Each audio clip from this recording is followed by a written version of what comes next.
Tantor Audio, a division of Recorded Books, presents Battling Over Birth, Black Women and the Maternal Health Care Crisis by Julia Chinyere Opara, Helen Orega, Dantia Hudson, Linda Jones, Talita Osaguera. Narrated by Deanna Anthony. Forward. Christine H. Morton, Ph.D. Research Sociologist, California Maternal Quality Care Collaborative at Stanford University. Author, Birth Ambassadors, Doulas, and the Re-Emergence of Women-Supported Birth in America. Board of Directors, Lamaze International. Black Women's Lives Matter. This report is a critical and timely resource for understanding Black women's birthing experiences in the United States, a country where Black women's lives and the lives they create are at much greater risk of death and injury than those of non-Black women. This report is informed by a research justice lens. The Black Women Birthing Justice, BWBJ, researchers chose to gather data from Black women themselves rather than use data from birth certificates or medical records. By distilling the common and diverse threads from over 100 Black women's birth stories, the BWBJ researchers have woven a multifaceted tapestry that reflects what Black women view as important and central to optimal birth experiences. Their recommendations for improving care and outcomes are grounded in Black women's authoritative knowledge, often hard-won.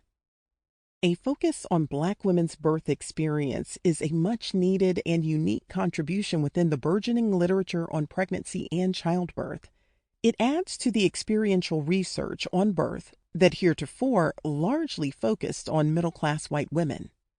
It incorporates positive, empowering stories and experiences missing from public health and medical literature, which typically highlights the poor outcomes of Black women and their babies. And unlike most research on healthcare services, provision, and payment in this country, the BWBJ researchers situate Black women's hospital experiences and clinician interactions within American cultural attitudes, practices, and historical experience with race and racism. Services and care provision, and the outcomes associated with them, cannot be examined as though they exist in a vacuum. They intersect and are inseparable with cultural ideas and moral evaluations of Black women's bodies, sexuality, and mothering practices. The researchers here have brilliantly foregrounded Black women's voices in all their joy, wonder, strength, fury, frustration, sadness, and pain. The authors highlight Black women's voices in order to speak to policymakers about desired policy changes, but they also share Black women's experiences with alternatives to the biomedical paradigm, introducing midwifery and doula-care to listeners who may be or are considering becoming pregnant. As a research sociologist working within the field of maternal quality improvement, my clinician colleagues often tell me, "You can't change what you don't measure." Maybe we haven't been able to change health outcomes for Black women and their babies because we haven't captured the best measures to inform that improvement. We have not sought the optimal group of experts to identify the quality improvement opportunities. We have not gathered all the data that captures the context, structures, and processes of birthing locations as they impact Black women. We need to know more about the training and attitudes of clinicians who care for Black women during their pregnancies, how they interact with Black women and their families, and how these factors affect outcomes.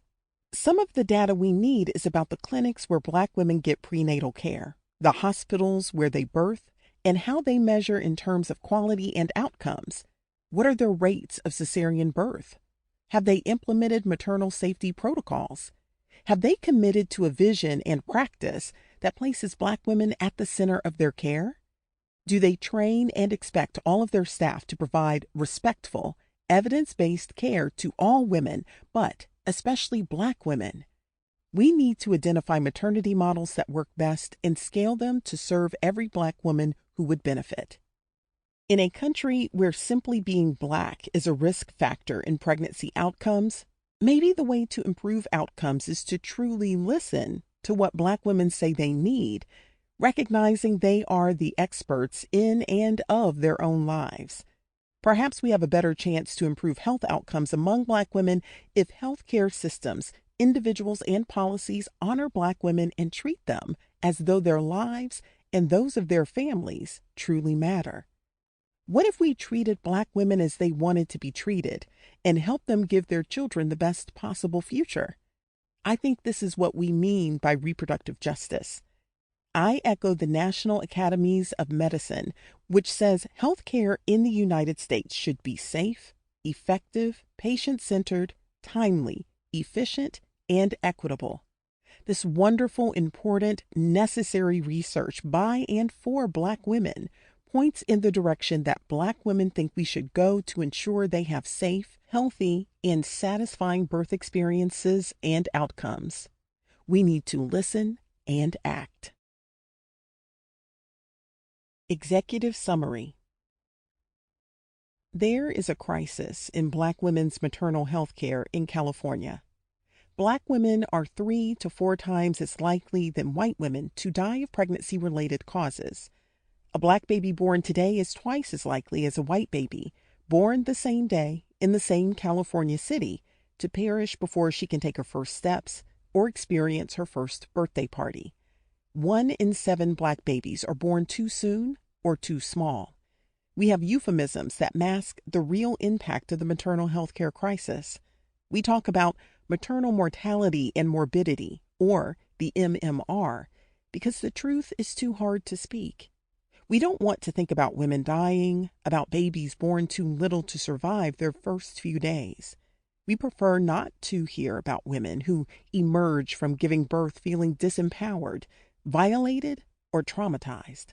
And we especially don't want to think that these things have anything to do with professional or institutional failings.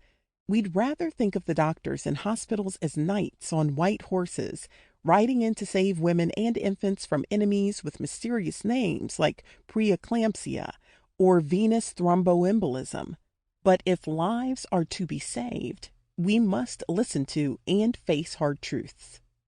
These tendencies have resulted in an expensive maternal health care system that dedicates millions of dollars to medical interventions and surgeries that experts describe as unnecessary, while failing to provide accessible, culturally sensitive, and equitable care for Black women and other marginalized communities.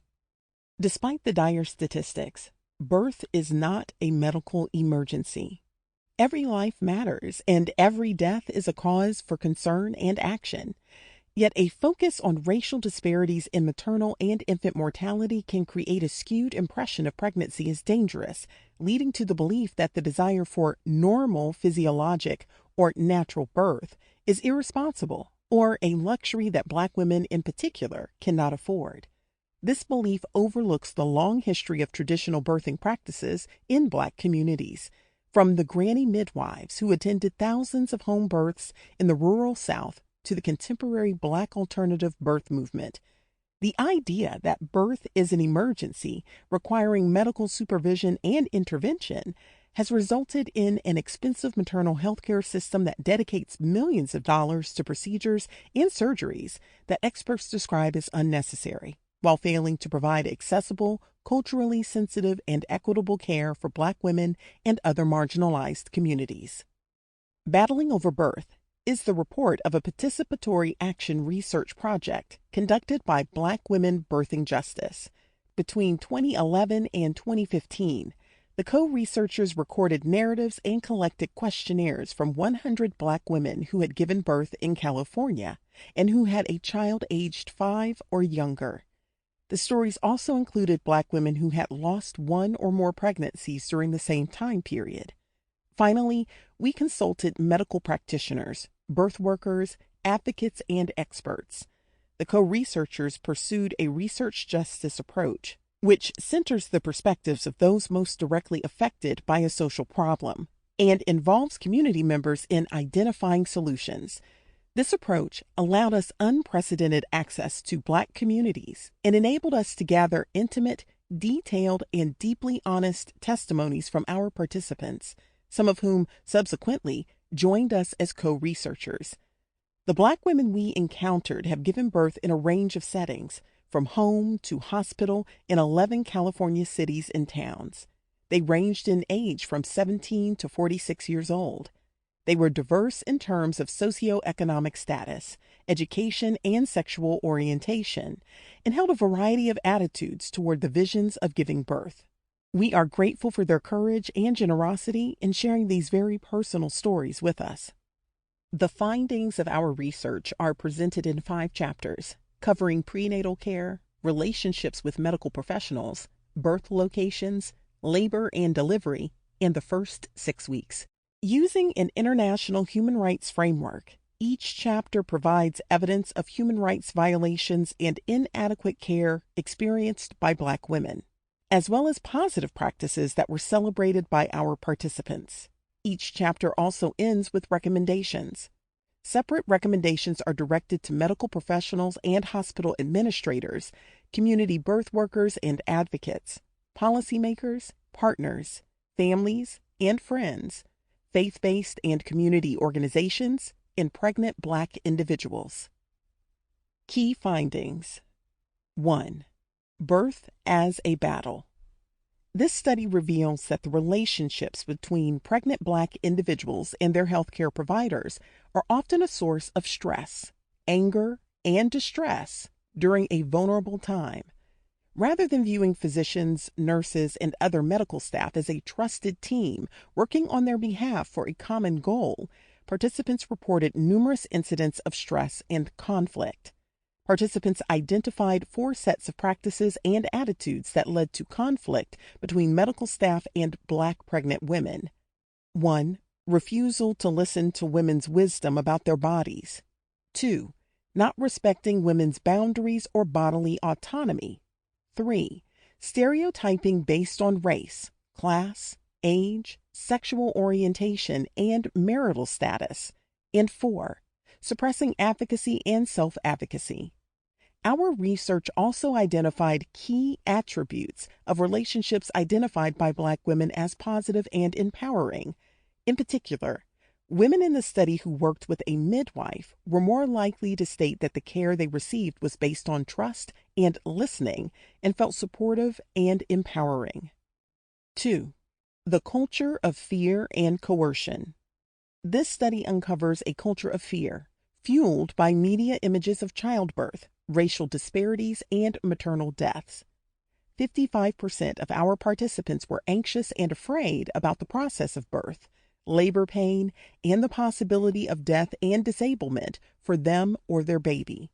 These fears left them vulnerable to control and coercion by others, including medical professionals. Participants in the study reported numerous instances in which they felt coerced or were denied full informed consent. These include being pressured into having unwanted medical procedures, being inadequately informed about what these procedures entailed, and being denied preferred labor positions or told not to push when the baby was in the birth canal. 3. Midwifery care and attributes of positive childbirth experiences. Our research identified key attributes of relationships identified by Black women as positive and empowering. Participants indicated that the following 3 characteristics were most important to them in their relationships with medical professionals. 1. Psychological support and reassurance in relation to fears and pain related to pregnancy and childbirth. 2. Respect for the pregnant individual's values, beliefs, and choices. And 3. Competency and effectiveness. In particular, women in the study who worked with a midwife were more likely to state that the care they received was based on trust and listening and felt supportive and empowering. None of our participants who worked with a midwife doula team reported feeling disempowered or very disempowered, compared to 31% of those who were attended by a physician-nurse team. 4. Inadequate prenatal care. This study identified considerable barriers to accessing and persisting with prenatal care for Black women. These included lack of or inadequate health insurance coverage, distrust of and poor treatment by prenatal care providers, and culturally inappropriate care. Black women's pregnancies occur in the context of societal inequalities of race, gender, sexuality, class, and age. These structural inequities produce stressors that impacted our participants' pregnancies, including racism and environmental stress, economic and job-related stress, parenting stress, relationship and intimate violence-related stress. At the same time, the strong Black woman syndrome, the internalized belief that Black women must be resilient and invulnerable, suppress feelings, and succeed despite inadequate resources, as well as economic and family pressures, made it hard for many of our participants to slow down and commit to self-care during pregnancy. Our participants found the typical prenatal appointment to be not only inadequate to meet their needs, but an additional source of stress. Participants recognized structural barriers that prevented healthcare providers from offering optimal care, compromising 1. The HMO model of care, which requires fast turnover of large numbers of patients. 2. The staff rotation system, whereby the pregnant person sees whoever is on rotation that day. And 3. Institutional budget constraints. Participants responded to what they perceived as inadequate, stress-inducing care in various ways, including seeking out a midwife and avoiding prenatal care. The study also reveals characteristics that Black women identify as desirable in their prenatal care and makes recommendations to improve prenatal care for Black women in California. 5. Unnecessary and unwanted medical interventions. This study revealed that Black women giving birth in hospital settings are routinely subjected to violations of their autonomy and right to make informed choices during labor and delivery. Our participants shared experiences of having their membranes stripped or bag of water broken to induce labor without their consent, being denied movement or a range of birthing positions, being pressured to have intravenous pain medications or an epidural, and pushed to have unnecessary cesarean surgeries, C-sections. As a result, many of our participants had to battle to defend themselves from unwanted interventions. Participants in the study were seldom informed about the possibility of failed epidural anesthesia or about major and minor side effects related to the interventions offered. The study also found that Black women in California are negatively impacted by the overuse of cesarean surgery. Fear of having a cesarean, concerns about the C-section epidemic, and complaints that cesareans were promoted excessively were among the most cited concerns expressed by Black birthing individuals in this study. 6. Barriers to access to doula and midwifery care. Research shows that doula-assisted mothers are less likely to have low birth weight babies, less likely to have a birth complication, and more likely to initiate breastfeeding. Continuous labor support by a doula or midwife leads to more spontaneous, non-induced vaginal births and less use of pain medication, epidurals, vacuum or forceps-assisted births, or cesarean birth. Given racial disparities in birth outcomes and breastfeeding, Black women are in particular need of the benefits of doula and midwifery care. However, our research revealed significant barriers to access to doula care for Black women. 1. The shortage of trained doulas and midwives of color. 2. The cost of doula and midwifery care and inadequate coverage by insurers or Medi-Cal. 3. Lack of knowledge about doulas and midwives of color and the image that doula and midwifery care is for white women. 7. Home birth as a response to a broken maternal health care system. Although 99% of births occur in hospital settings, only 57% of women in our study expressed a preference for hospital birth. These women gave cost, safety, lack of knowledge about alternatives, and the belief that this is what modern post-segregation birth looks like as reasons for giving birth in a hospital setting. This study reveals that many Black women in California have negative beliefs about hospital births. The primary concern expressed by participants about hospital birth is that they are likely to have unwanted medical interventions forced on them.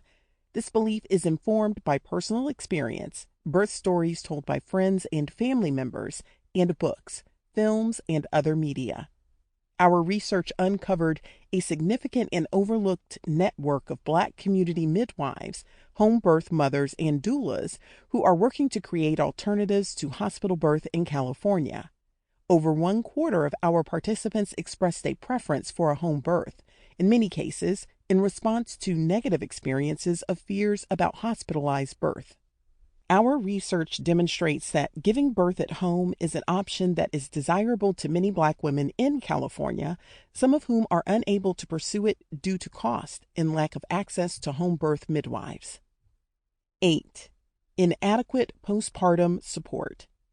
Our study indicates that physical changes, recovery, and side effects from medical procedures, mental health challenges, birth trauma, relational and environmental concerns have a complex and interlocking impact on postpartum recovery for Black women.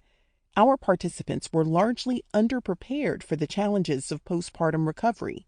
Women in this study needed additional support in relation to physical recovery, mental health challenges, socioeconomic concerns, intimate violence, and breastfeeding problems.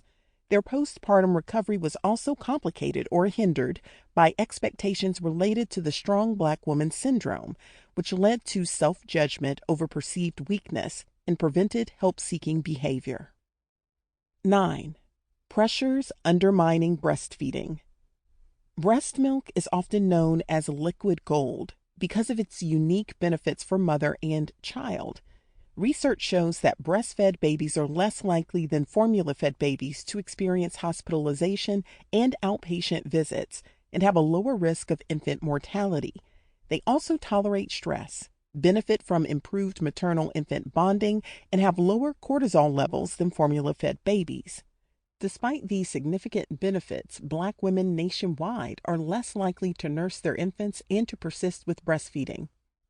This study revealed several barriers to breastfeeding, including family histories of formula use, feelings of shame related to the hypersexualization and commodification of Black women's breasts, community judgment and condemnation for breastfeeding in public, pressure from male partners and relatives, pain, and a lack of lactation support.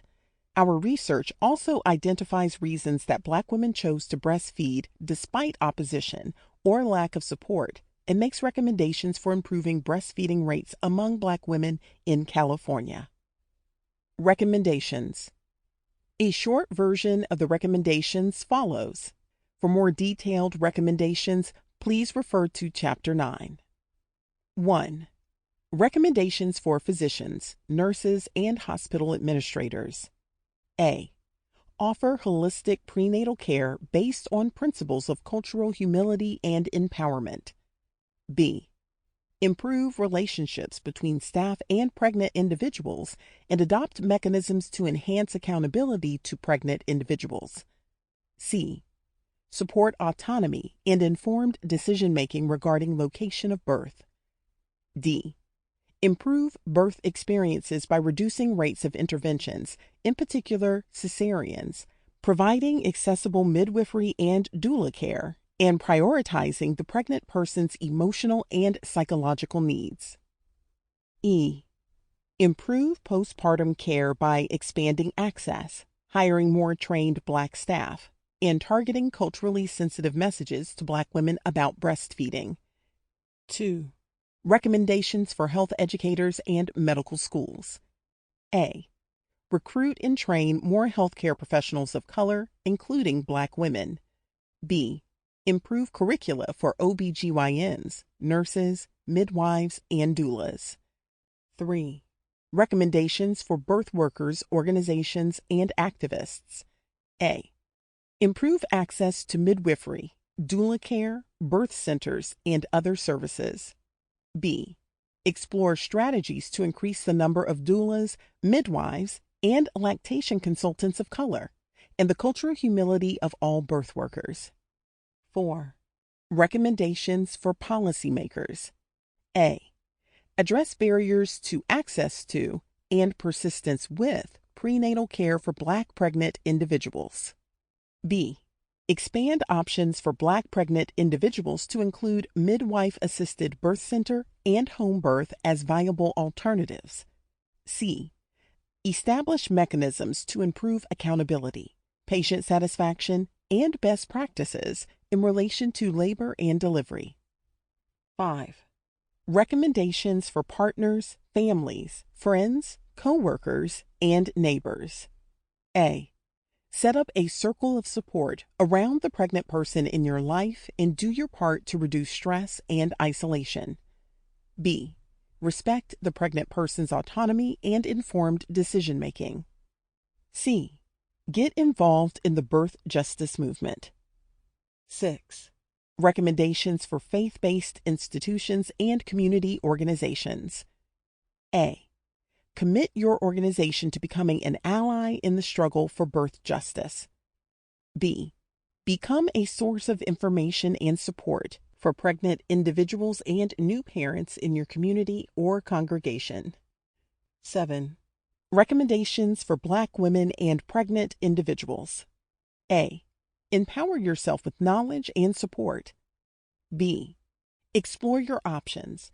Find prenatal care that is supportive and respectful, and persist with it throughout your pregnancy. C.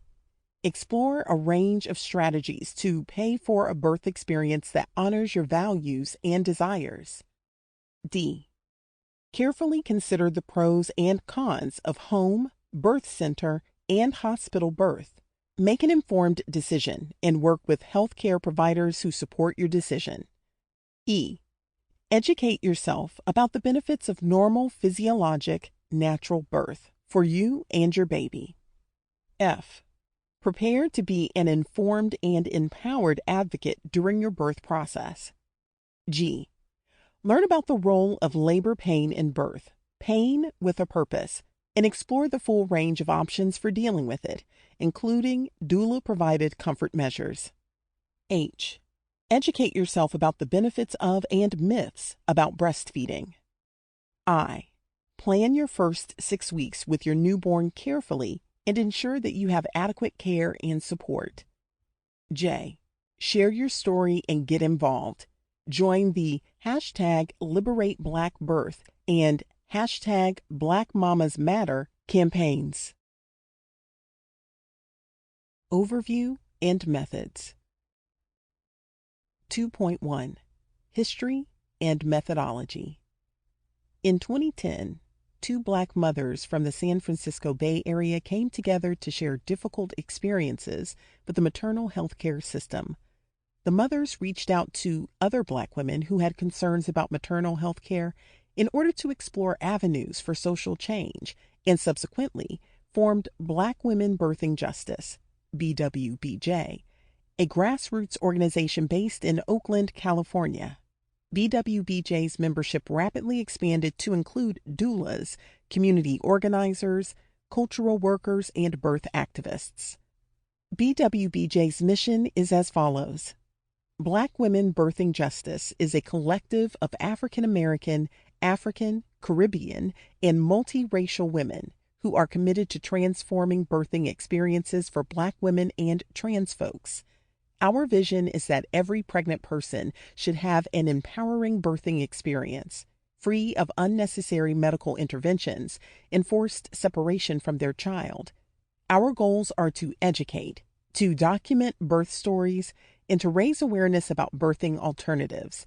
We aim to challenge medical violence, rebuild confidence in our ability to give birth, and decrease disproportionate maternal and infant mortality.